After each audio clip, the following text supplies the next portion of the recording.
한번 더 할까요? 샬롬이라고 한번 인사도 하겠습니다. 샬롬. 오늘도 주의 평강이 충만케 되어지는 시간이 되기를 주님의 이름으로 축복합니다. 오늘 본문을 통해서 우리 함께 말씀을 나누기 원하는데요. 우리 제목을 한번 읽어보겠습니다.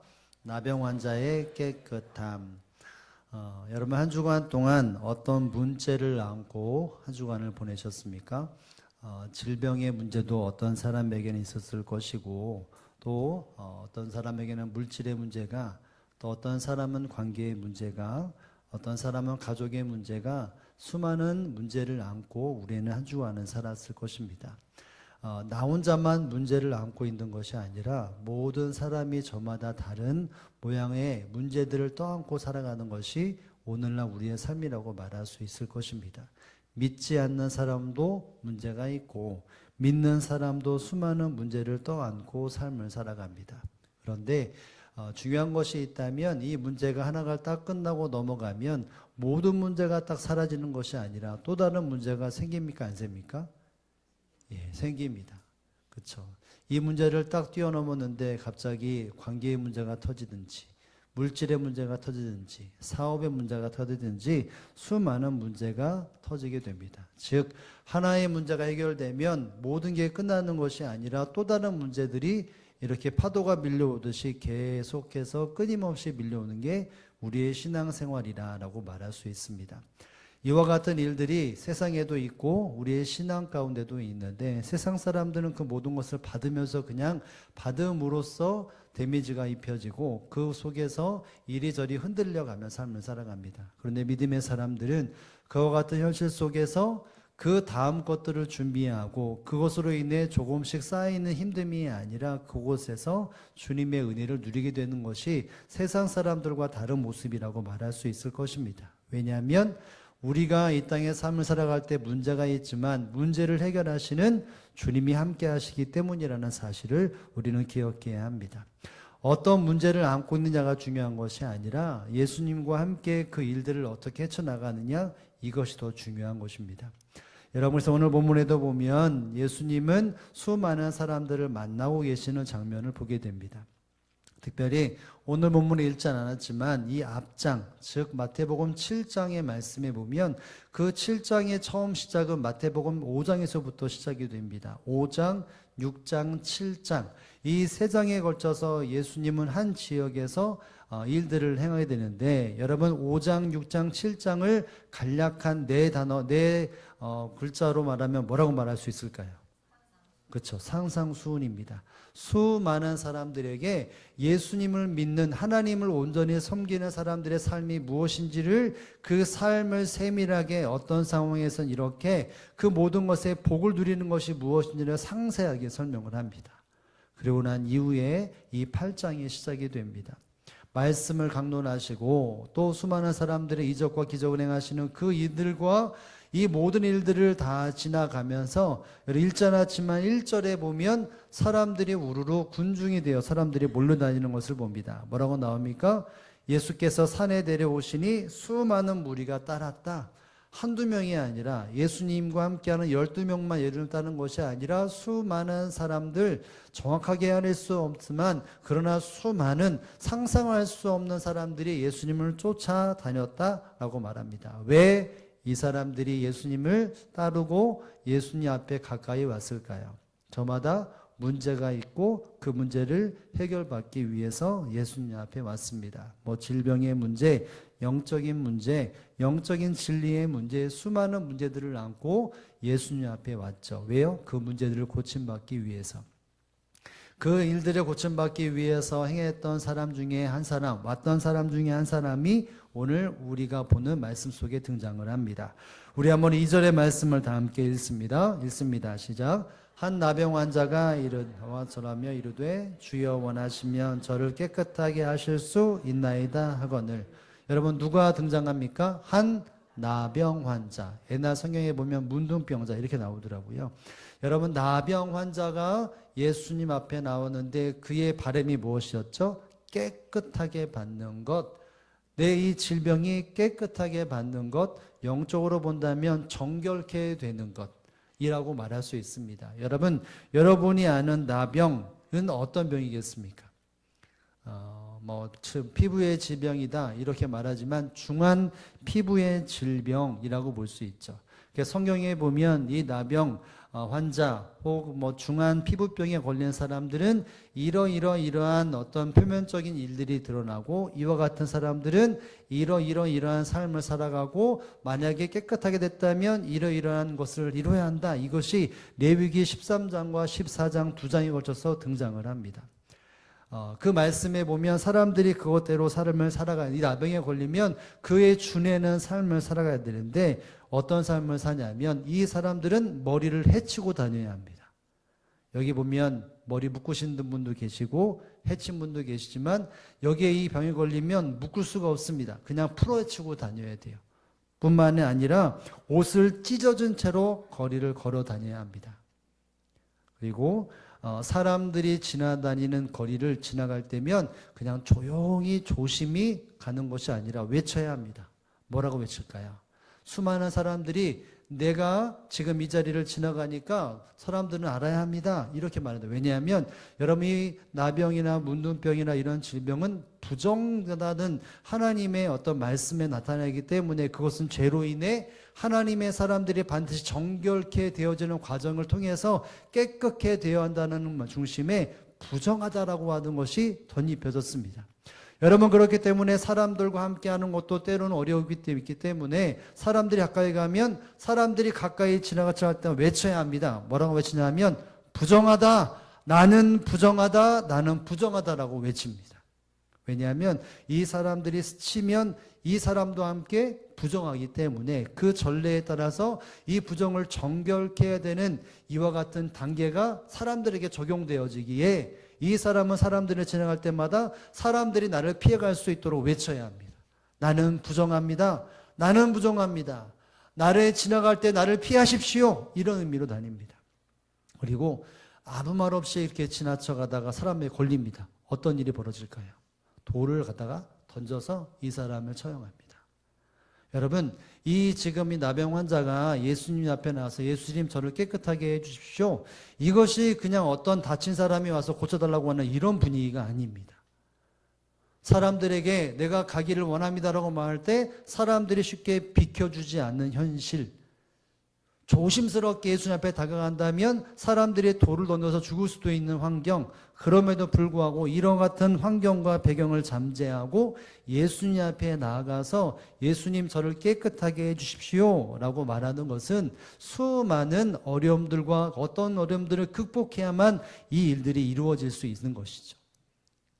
여러분 이와 같은 환경 속에서 이 사람이 예수님 앞에 나와 고침받기를 원했고 주님은 그것을 고쳐주셨다고 하는 것은 단순히 어떤 질병에서 노인을 받았다 이런 의미가 아닙니다. 이 과정 속에서 분명히 주님은 이 땅의 사람들에게 말씀하시는 바가 있다는 것이죠. 그리고 무엇보다 서두에 말했던 것처럼 산상수훈이 끝나고 난 이후에 이 사건이 딱 일어났다면 단순히 병 고치는 의미보다 하나님의 말씀과 예수님의 가르침과 함께 어우렸을 때 무엇인가 임팩트가 있고 무엇인가 중요성이 담겨 있는 사건이라는 사실을 알아야 합니다. 여러분 이 사건 속에서 예수님이 이 사람의 관계, 이 사람의 질병 나음을 통해서 이 글을 보는 모든 사람들에게 함께하는 사람들에게 일깨워주고자 하는 것이 무엇이었을까요? 우리가 한번 생각해 보기를 원하는데요. 여러분 첫 번째는 이것입니다. 함께 한번 읽어보겠습니다.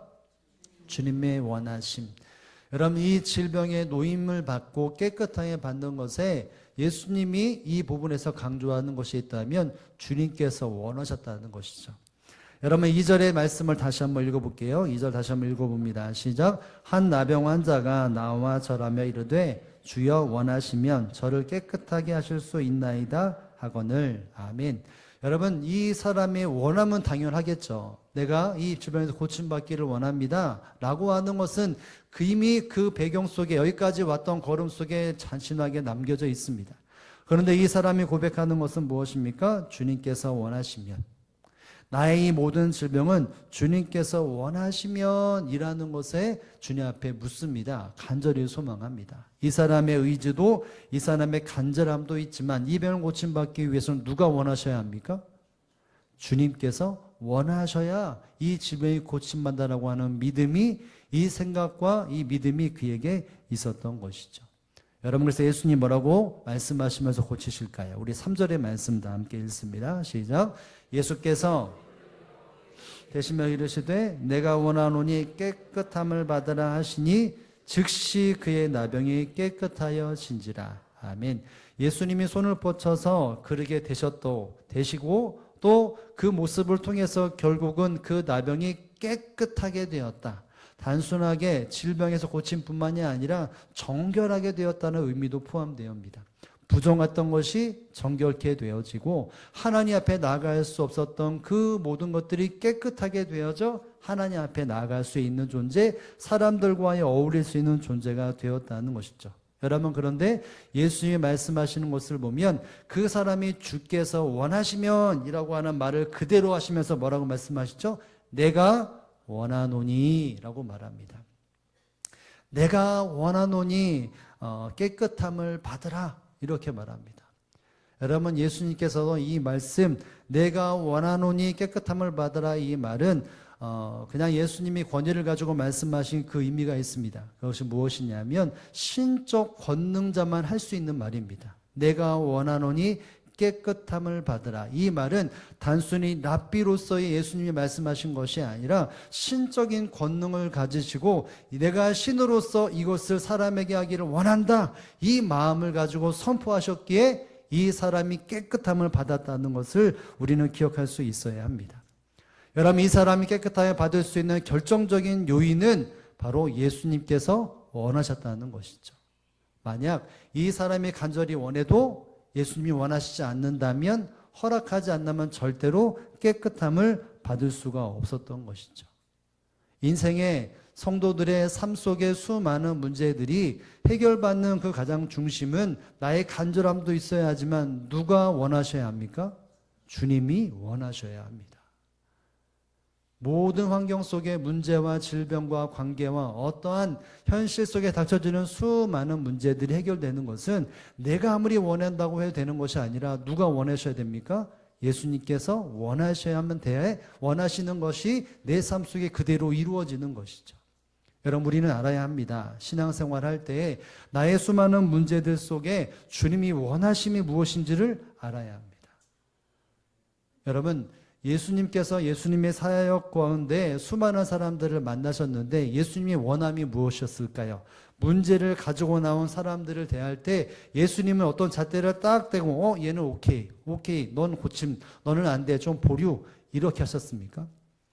예수님은 모든 사람들을 대하실 때 이런 마음을 품으셨습니다. 우리 한 말씀 볼까요? 마태복음 9장 35절의 말씀에 보면 이 8장 다음에 9장에 대한 말씀에 보면 이런 말씀이 있습니다. 함께 한번 읽어봅니다. 시작. 예수께서 모든 도시와 마을을 두루다니시며 그들의 회당에서 가르치시며 복음을 전파하시며 모든 병과 모든 악한 것을 고치시니라. 아멘. 여러분, 마지막 부분에 보면 모든 병과 모든 약한 것을 고치셨다. 여러분, 어떤 사람에게 어떤 병이 걸렸고 약함이 있으면 이 사람은 내가 고쳐주고 이 사람은 강하게 해주는 것이 아니라 모든 사람들의 병과 모든 사람들의 약한 것을 다 고쳐주셨다는 것이 예수님의 마음이었고 예수님의 원함이었던 것입니다. 여러분, 예수님 앞에 나아가는 모든 사람들에게 예수님의 마음이 무엇이었습니까? 고쳐주기를 원하는 것이 주님의 마음이었습니다. 여러분, 본문에는 드러나지 않지만 이 본문 마태복음 8장에 있는 내용은 마가복음에도 있고 누가복음에도 동일하게 나옵니다. 그런데 다른 구정을 찾아본다면 오늘 본문에 드러나지 않은 단어가 있습니다. 그것이 무엇이냐면 긍휼히 여기사 불쌍히 여기사 이 말이 들어갑니다.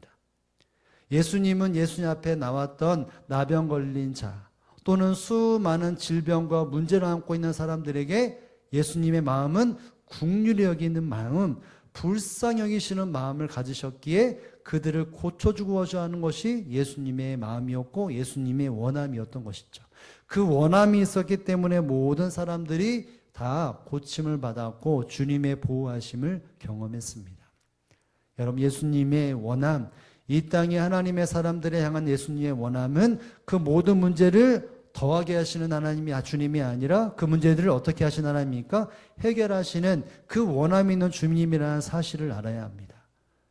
여러분, 주님께서는 이 땅의 모든 사람들의 원함을 아시고 주님께서 그 모든 것을 국률하게 고쳐주시기를 원하시는 주님의 원함이 있다는 것을 알아야 합니다. 여러분, 그런데 창세기부터 요한계시록까지 말씀해 보면 그렇게 예수님을 보내셨고 이 땅에 수만을 이루셨던 하나님의 마음도 동일한 마음입니다. 여러분, 믿으십니까? 여러분, 창세기부터 모든 요한계시록까지의 말씀 속에서 하나님이 기본적으로 하나님의 백성들을 향한 마음은 내가 너를 버리지 아니하고 내가 너를 지키리라, 이 말씀이 그 중심에 끊임없이 흘러갑니다. 하나님은 아담을 창조하시고 버리지 않으셨습니다. 그들을 지키고 보호하셨습니다. 그의 후손들을 모든 것을 보호하시고 지켜보셨죠. 여러분, 그렇기 때문에 창세기부터 말씀을 쭉 읽어다 보면 하나님은 하나님의 백성을 지키시고 보호하신 분이라는 것을 기억할 수 있습니다. 정치적으로 모든 큰 민족을 향한 마음도 그렇고 각 개인의 마음도 하나님은 동일한 마음으로 대하셨습니다. 여러분, 여호수아서 1장 5절에 보면 모세가 세상을 떠나고 그 모든 짐을 떠안고 이제는 전쟁터로 나아가야 할 이 여호수아에게 하나님은 나타나셔서 뭐라고 말씀하십니다. 여러분, 뭐라고 말씀하셨을까요? 우리 한번 읽어볼까요? 1장 5절의 말씀 읽습니다. 시작. 너는 능히 대적 자가 없을 것이다. 내가 모세와 함께 있었던 것 같이 너와 함께 있을 것입니다. 내가 너를 떠나지 아니하고 버리지 아니하리니. 아멘. 여러분, 여호수아가 얼마나 두렵고 떨리겠습니까? 그 앞사람은 사람들이 범접할 수 없는 영적인 권위가 있는 사람이고 이스라엘 백성들이 죽음의 위기 속에 서 있을 때도 이 모세가 기도함을 통해 수많은 사람들이 죽음에서 건진받는 일도 있었습니다. 이 40년 동안 영적인 전쟁에 승리했던 여호수아, 모세, 그것을 잘 이어받아야 할 여호수아는 큰 부담감이 있을 뿐만이 아니라 여호수아는 전쟁다운 전쟁을 치른 것이 없습니다. 근데 여호수아는 이제 가나안 땅에 들어가 전쟁을 치러야 합니다. 얼마나 큰 부담감이 있습니까? 두렵고 떨리는 마음도 있을 것입니다. 수많은 문제가 동시에 자기 어깨를 두드렸을 것이죠. 여러분, 그때 하나님께서 말씀하시는 것이 무엇입니까? 내가 너를 떠나지 않냐고 버리지 아니라, 내가 너를 떠나지 않냐고 버리지 아니, 내가 너와 함께 하겠다는 것이죠. 이것이 믿음의 사람, 하나님을 사랑하고 하나님을 따르는 사람들의 하나님의 동일한 마음이 시대 속에 각 사람들에게 적용시켰던 하나님의 마음이었습니다. 예수님도 이 마음을 가지고 이 땅에 오셨고 모든 사람들에게 하나님의 사랑을 증거하고 하나님은 떠나지 아니하신 분, 반드시 지키시고 구원을 이끌어 가시는 그 하나님의 사랑을 안고 이 땅의 삶을 사시지 않으셨을까요? 여러분, 히브리서에 보면 이 구약에 표현된 말씀을 그대로 적용되어서 이 말씀이 등장을 합니다. 히브리서 13장 5절 하반절 말씀 한번 읽습니다. 시작.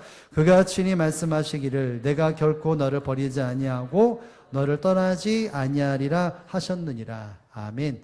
여러분, 구약에 보면 내가 버리지 않고 떠나지 아니라는 말씀이 등장하는데 히브리서에 보면 그것이 다시 한번 예수님의 모든 공생활을 지나고 그것을 아는 사람들에게 예수님이 보여주가 있던 삶이 무엇이고 오늘날 우리 삶 속에 임한 것이 무엇인지를 말하는데 너희를 버리지 아니하고 떠나지 아니하리라 라고 말합니다.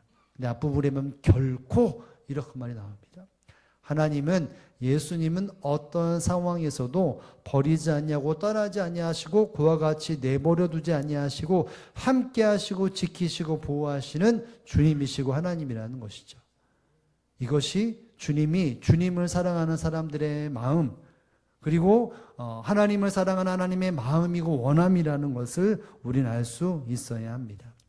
여러분, 주님은 이 땅에 주님을 쫓는 모든 사람들에 향한 그 마음이 모든 환경 속에서 건짐을 주고 지키고 보호하고 회복하게 하시는 것이 주님의 원함이라는 사실을 우리는 기억할 수 있어야 합니다. 여러분, 그 원함이 때로는 따끔할 수 있고 때로는 부드러울 수 있습니다. 우리가 부드러울 때는 우리 주님이 나를 정말 사랑하는구나 이런 마음도 들긴 하지만 때로는 너무나 따끔하고 힘들 때는 정말 주님이 나를 사랑하신다라고 말하는데 지금은 아닌 것 같다. 그러면서 불평과 원망하는 모습들이 있지는 않습니까? 여러분, 예수님은 모든 환경 속에서 모든 사람들의 동일한 마음으로 대하셨습니다. 그들을 고치시고 그들을 회복시키려고 하는 마음, 그것을 다 듣지 않을 때는 따끔하게 혼을 내시기도 하시고 때로는 어루만지기도 하셨던 것이 주님의 모습이었습니다. 이 주님의 마음을 알고 주님을 쫓는 사람들은 주님의 원하심에 따라 회복을 받을 뿐만 아니라 영적인 은혜와 축복을 다 받았습니다. 근데 이 원함을 알지 못하고 자기 마음대로 판단했던 사람들은 예수님을 따르다가 다른 데로 가고 그것을 포기한 사람도 있는 것이죠. 왜 이런 일이 벌어집니까? 예수님의 원함을 알지 못했기 때문입니다. 예수님의 원함을 안다면 어떤 환경에서도 그 주님을 쫓고 따르는 삶을 살아가고 예수님을 신뢰함으로 그 주님의 원하심에 따라 기쁨을 회복하고 평강을 회복하고 은혜를 누릴 수 있는 그와 같은 삶을 살아갈 수 있어야 하는 것이죠. 여러분, 우리는 한번 생각해 볼까요? 여러분이 어떤 병에 걸리면 어디로 갑니까? 병에 노출되면 어디로 갑니까? 병원에 가죠. 제가 지난주에도 보니까 누가 콜록콜록거리고 아프고 힘들어서 병원 갔냐? 이렇게 물어봤는데, 여러분 아프면 병원에 갑니다. 그러면 병원에 가면 의사가 뭐라고 말합니까? 어디가 아프신가요?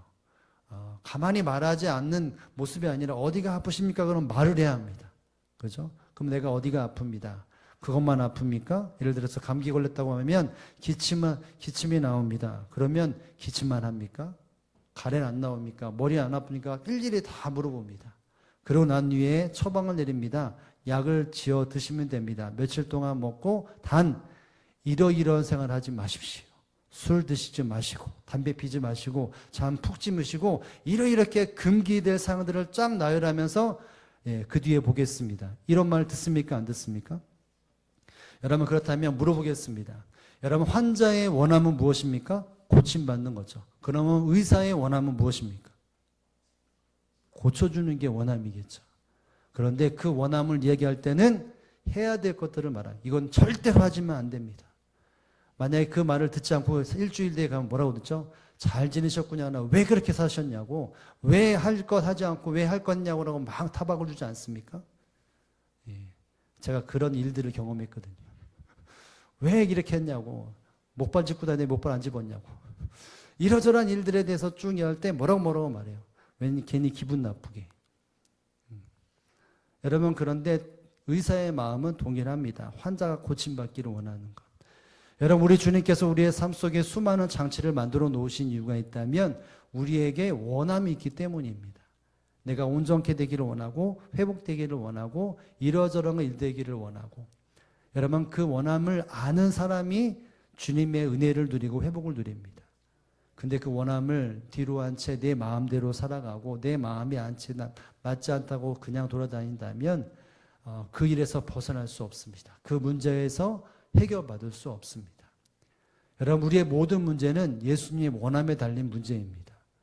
그 원함은 우리를 회복시키시고 우리를 온전히 이끌어가시는 회복시키시는 치유하시는 주님의 원함이라는 사실을 알아야 합니다. 그러면 그 주님의 말씀대로 주님을 신뢰하며 따라가는 것이 우리에게 주어진 일이고 우리가 감당해야 될 삶의 모습이라는 것을 기억해야 할 것입니다. 그러므로 사랑하는 성도 여러분, 우리가 어떤 문제를 만났습니까? 어떤 어려움을 겪습니까? 어떤 고난을 얻습니까? 그것 가운데 주님의 원함에 달려있다는 사실들을 알아야 합니다. 근데 그 원함은 우리를 반드시 고치시고 반드시 회복하시고 반드시 은혜와 평강으로 도와주시는 그 원함이라는 사실들을 기억하시면서 언제든지 그 주님 앞에 거하고 주님의 은혜를 반드시 누리며 주님 회복을 누리는 저와 여러분의 삶이 되시기를 주님의 이름으로 축복합니다. 여러분의 두 번째로 예수님의 고치심에 대하여 우리가 기억해야 될 것은 이것입니다. 함께 한번 읽습니다. 침묵. 오늘 본문 한번 4절의 말씀을 읽겠습니다. 4절입니다. 시작. 예수께서 이르시되 삼가 아무에게도 이르지 말고 다만 가서 제사장에게 내 몸을 보이고 모세가 명한 예물을 드려 그들에게 입증하라 하시니라. 아멘. 여러분 예수님은 고침을 허락하시고 받게 하시고 예수님께서 이 나병 환자에게 당부하신 것이 있습니다. 여러분 중반 이후에 보면 제사장에게 내 몸을 보이고 모세가 명한 예물을 드려 그들에게 입증하라. 그들에게 입증하라. 내 병을 깨끗하게 받은 것을 입증하라. 이런 말을 합니다. 여러분 이 말은 결국 구약에 나온 율법을 들어서 그 율법의 절차에 따라 너는 깨끗함에 대하여 인증을 받아야 한다. 이런 말이죠. 여러분 물어볼까요? 그렇다면 이 문둥병 혹은 이 나병에 걸리는 사람들이 어떠한 절차에서 고침받게 된다라고 하는 성경이 어디에 있을까요? 여러분 제가 서두에 말 안 했나요? 레위기 몇 장에는 문둥병에 걸린 사람들이 어떻게 고침받는다고 하는데 몇 장에 나올까요? 설교를 잘 들으신 분 아마 기억하실 텐데 레위기 13장 14장에 나오는데 특별히 레위기 14장은 고침받고 입증받는 절차에 대해 나옵니다. 1절부터 마지막 절까지 이 문둥병에서 고침받는 사람은 반드시 이와 같은 절차를 거쳐야 한다고 말합니다. 우리 한번 그 부분의 한 부분을 볼까요? 레위기 14장 2절 말씀 읽습니다. 시작. 나병 환자가 정결하게 되는 날의 규례 이러하니 곧 그 사람을 제사장에로 데려갈 것이요. 아멘. 누구에 데려갑니까? 제사장에 꼭 가야 합니다. 다른 곳으로 가면 안 됩니다. 제사장에 가서 그 질병에 노인받는 것을 증명해야 합니다. 7일째가 되면 어떻게 하고 8일째가 되면 어떻게 하고 제단을 쌓고 요제를 드려야 되고 이런 예물과 제사와 이런 절차들에 대해서 쭉 나열됩니다. 그러면서 이 제사장이 인증해 줍니다. 너는 깨끗함을 받았다. 그러고 난 뒤에 어디로 갑니까? 가정에 가고 삶의 터전으로 갑니다.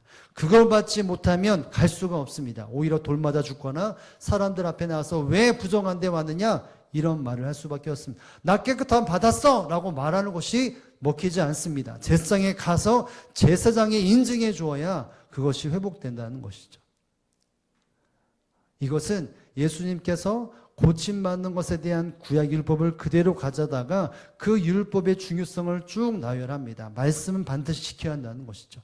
여러분 제가 말씀드리지 않았지만 이 마태복음을 읽는 사람을 대상으로 그 중심에서 써내려갔습니다. 그렇죠? 여러분 그렇다면 마태복음은 누가 읽으라고 누가 이해되라고 쓴 말일까요? 그렇죠? 유대인들입니다. 병자, 환자, 이방인들이 있지만 이 마태복음은 유대인들이 읽고 이해하고 예수님의 있는 누구인지를 정확히 알게 되어져 그 수신자들이 분명히 전해져 있습니다. 여러분 그렇다면 유대인들은 기본적으로 구약에 대한 말씀의 이야기가 있고 이 토라, 모세오경, 모세를 통해 주신 수많은 율법에 대해서 박해하는 사람들입니다. 그런데 이 모든 것을 안 유대인들에게 예수는 말씀하십니다. 너희들이 지켜왔고 했던 그 모든 것에 대하여 반드시 정결케 되어지는 일들이 일어나야 한다. 이렇게 말합니다. 단순히 병자를 지키는 것이 아니라 회복시키는 것이 아니라 철저히 하나님의 말씀에 순종해야 한다는 것을 말씀해주고 있는 것이죠. 그리고 난 이후에 예수님이 이 부분에서 중요한 것들을 우리에게 발견하기를 원하여서 말씀해 주신 것이 있습니다. 여러분 오늘 본문의 말씀에 보면 너는 가서 입증을 받으라고 말했지만 그 앞부분에 보면 먼저 선행될 것이 무엇이었겠습니까? 4절에 보면 삼가 아무에게도 이르지 말고 삼가 아무에게도 이르지 말아라. 입을 열지 말아라는 것이죠. 오직 그가 입술을 연다면 누구에게 가서? 제사장에 가서 말하라고 말을 합니다. 네가 지금 어떻게 상태인지 깨끗함을 받았는지 안 됐는지를 사람에게 가지 말고 너는 제사장에 가라고 말을 합니다. 여러분 마태복음에 분명히 이렇게 나오고 9장에도 보면 예수님이 소경을 고쳐주시거든요. 근데 소경에도 똑같이 얘기합니다. 마태복음 9장 30절의 말씀 한번 읽어봅니다. 시작. 그 눈들이 밝아진지라 예수께서 엄히 경고하시되 삼가 아무에게도 알리지 말라 하셨으나.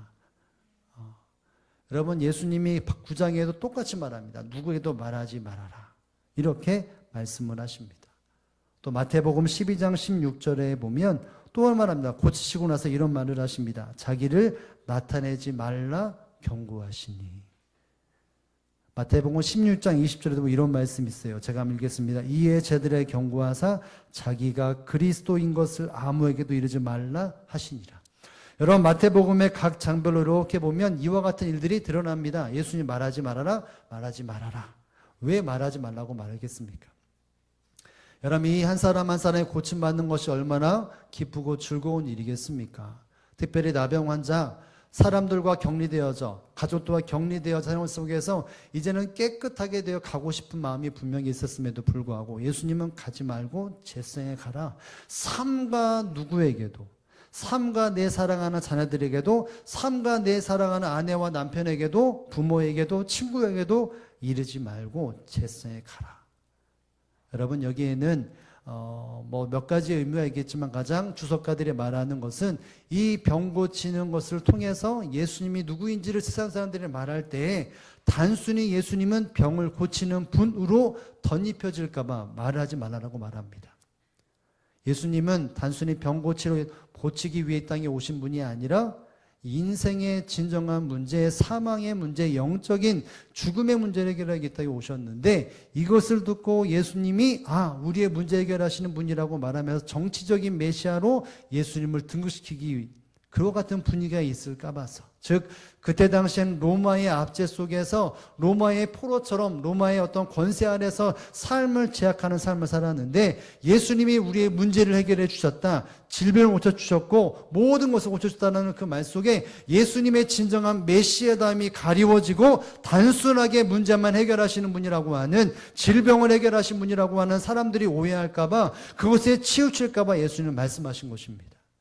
예수님은 단순히 사람의 문제가 아니라 영혼의 진정한 문제 해결하시는 분이신데 그 예수님을 온전히 바라보지 못하고 단순히 나의 표면적인 문제만 해결하시는 분으로 오해할까 봐서 금한 것입니다. 나중에는 그것을 전파하는 일도 있었지만 결론적으로 말한다면 예수님이 진정한 메시아이시고 천국 백성이 되게 하게끔 하는 그 죄의 문제 해결하시는 분을 드러나는데 그것을 가리운다고 하는 일들이 일어났기 때문에 예수님이 금하신 것입니다. 예수님이 예수님으로서 드러나야 되는데 예수님이 아니라 랍비로 드러나고 단순히 병을 고치는 의사로만 보여질까 봐 신목을 하게 하신 것입니다. 여러분 제가 이 본문을 쭉 묵상을 하고 생각을 해볼 때 여러분 이것이 예수님의 가르침이었고 예수님의 명령이셨는데 이 나병 환자 입장에서는 왜 이 말을 하셨고 어떻게 받아들였겠습니까? 아무 일도 가지도 말고 제사에 가라. 왜 이 말씀을 나게 하셨을까? 그 말을 할 때에 한번 생각해 보니까 이런 생각들이 떠오르더라고요. 여러분 이 나병 환자는 고침받았기에 당장 내가 만나지 못한 사람들을 만날 것이고 내 안에 기쁨과 즐거움으로 수많은 사람들에게 내가 고침받았다라고 그 고침받은 것에 대한 자랑할 수 있고 말할 수 있는데 그것을 딱 금하셨습니다. 그리고 그 입술은 누구에만 전달됩니까? 제사장에만 갑니다. 그 시간 속에 이 사람의 마음이 누구를 향해 집중했습니까? 예수님이 나에게 원하셨었지, 예수님이 말씀하셨지, 예수님이 나에게 이와 같이 함께 하셨고 예수님이 권능으로 고쳐주셨지, 이런 생각들을 계속 되뇌이면서 제사에 갔을 것입니다. 단순히 고침받는 것 끝이 아니라 고쳐주신 주님의 권능과 은혜와 사랑을 기억하면서 결국은 제단 앞에 하나님 앞에 감사의 제물, 모든 것을 하나님께만 주님께만 집중하는 그 시간을 가장 먼저 감당해야 한다는 것이죠. 여러분 이것은 너무나 중요하다고 생각이 됩니다. 이 땅에 하나님의 은혜를 받은 사람들이 예수님의 은혜를 받은 사람들이 예수님이 누군가를 드러나야 되는데 그 예수님은 모든 사람들을 고쳐주셨고 모든 것에 연약한 나를 고쳐주셨고 모든 것에 정말 연약하고 죄로 누구도 돌보지 않는 그 나를 고쳐주셨다라고 하면서 예수님을 드러나야 되는데 예수님을 잘못 보여주거나 내가 드러나는 일들이 얼마나 많냐는 것이죠.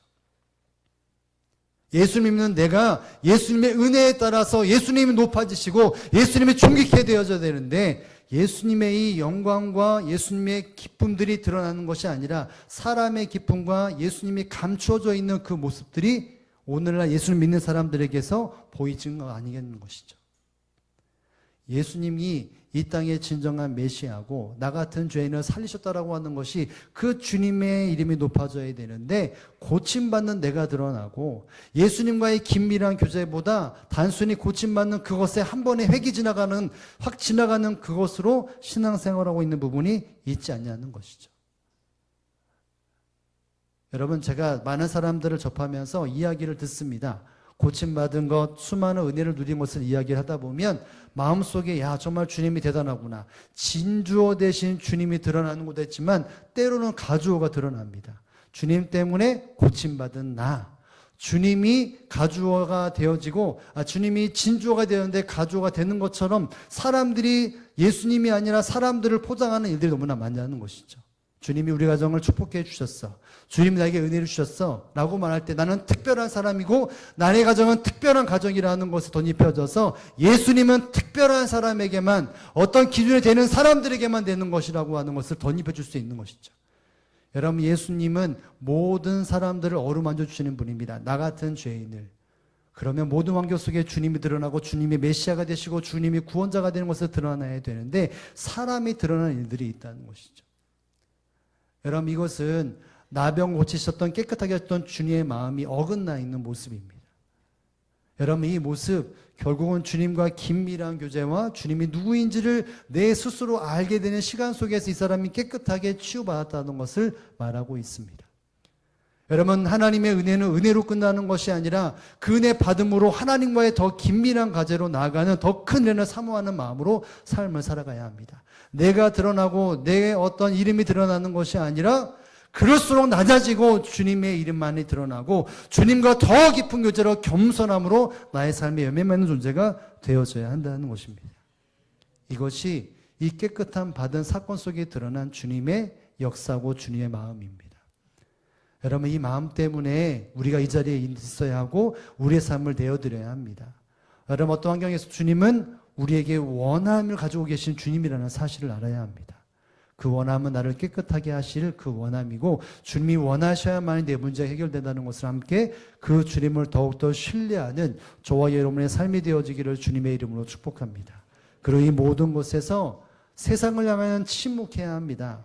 엄밀히 말하면 주님만을 높여드려야 합니다. 그리고 주님과 더 깊은 교제로 나아가야 그 고침만으로 끝나는 것이 아니라 진정한 회복과 진정한 주님의 평강과 주님과 함께하는 능력의 삶을 살아갈 수 있다는 것을 기억하면서 이 한 주간 살아갈 때에 주님의 원하심에 대해 더 집중하고 주님을 더욱더 신뢰하는 마음을 가지고 살아가고 그리고 어떤 환경에서도 주님께서 원하시는 그 주님의 방법과 주님을 드러내는 삶으로 더욱더 주의 은혜를 누리는 저와 여러분의 삶이 되어지기를 주님의 이름으로 축복합니다.